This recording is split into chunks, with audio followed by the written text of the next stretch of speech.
Pekan ini merespon pertanyaan dari VOA, Presiden Amerika Serikat Donald Trump menegaskan keputusan untuk membuka kembali kegiatan perekonomian di AS berada penuh di tangannya. Let me just tell you, very simple. I'm going to put it very simply.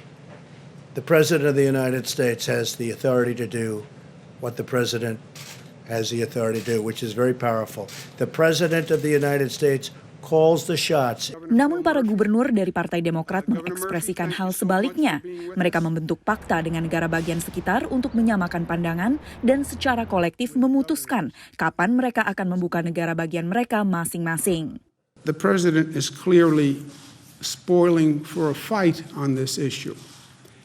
The worst thing we can do in all of this is start with political division. Satu hari kemudian, Trump memberi pernyataan yang berbeda. The governors are going to be opening up their states. They're going to declare when. They're going to know when. Some can open very, very shortly, if not almost immediately. We'll give a date.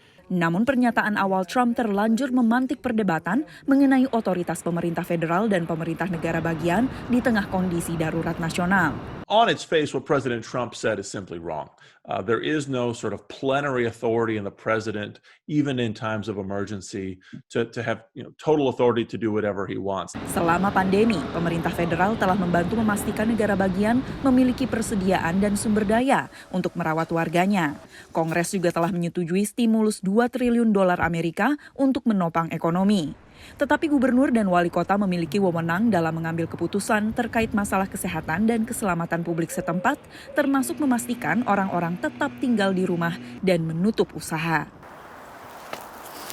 Setelah perdebatan siapa yang paling berwenang, Presiden Trump akhirnya mengumumkan panduan baru untuk kembali membuka kegiatan perekonomian. Panduan ini tidak untuk dilaksanakan secara serentak di seluruh negeri, karena setiap negara bagian terpapar wabah virus corona dengan tingkat keparahan yang berbeda-beda. Panduan baru Trump membuka kembali Amerika dalam 3 fase. Bahkan sebelum masuk fase 1, sebuah negara bagian harus menunjukkan penurunan kasus virus corona secara stabil dalam 14 hari. Beberapa gubernur telah mengambil keputusan untuk memperpanjang perintah tinggal di rumah sebelum Trump mengumumkan panduan ini. Namun pada akhirnya, ahli kesehatan Gedung Putih Anthony Fauci mengatakan virus corona lah yang akan menentukan. I think how you reopen, if you want to use that word, the economy in those communities is going to depend a lot on the ability to contain what we know will happen. I'll guarantee you, once you start pulling back, there will be infections. It's how you deal with the infection that's going to count. Membuka kembali kegiatan perekonomian di Amerika tak berarti serta-merta kembali ke kehidupan normal seperti sebelum pandemi.